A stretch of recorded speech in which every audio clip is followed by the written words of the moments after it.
Saya nak tanya, apakah kelebihan memiliki rumah lelongan?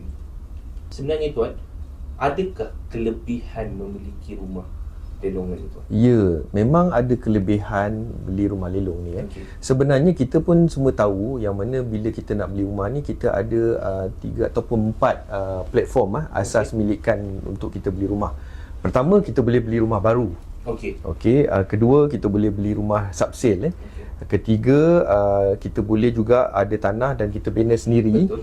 Dan keempat adalah melalui rumah lelong. Okey. Kalau kita beli rumah baru, tentunya kita beli daripada pihak pemaju. Rumah tu memang tentunya baru. Okey. So maknanya nama kita yang pertama dekat sana, kita akan datang ke pemaju, ambil kunci. So kita adalah pemilik pertama. Okey, dari satu sudut, rumah tu harga tu akan ditetapkan oleh pemaju dan dalam kebanyakan hal kita harus tunggu rumah tu siap. Okey. Rumah tu mungkin belum siap lagi lah. Okey, kalau kita beli rumah subsale, maknanya rumah subsale ni kita beli pada owner yang terdahulu. Okey. Maknanya rumah tu dah diduduki oleh owner yang pertama tu dan dia akan jual pada kita lah. Okey. So maknanya rumah tu pun dah ready.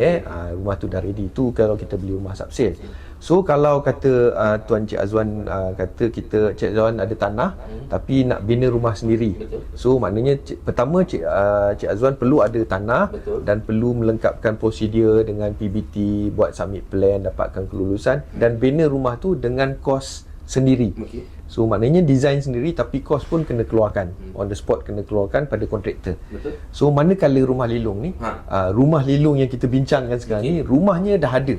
Okey. Rumahnya dah ada, harga reserve ditetapkan oleh pihak bank. So apabila harga reserve tu ditetapkan dan kalau kita tak berjaya jual untuk lelongan pertama, harga tu akan diturunkan 10%, 20%. So untuk lelongan yang seterusnya mungkin harga reserve tu dah turun sampai 3-40%. Okey. So maknanya harga tu, kebanyakan rumah lelong ni maknanya harga dia dah rendah. Betul. So harga rendah, rumah pun dah ada.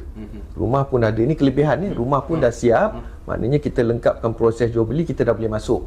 Okey. Kawasan pun dah matured tuan. Matured ni maknanya kawasan taman tu kita dah nampak orang dah berpusu-pusu masuk. Betul. Kan? Dah penuh. Fasiliti pun dah lengkap. So semuanya dah ada dekat taman tu. Jadi itu kelebihan yang kita nampak jelas lah.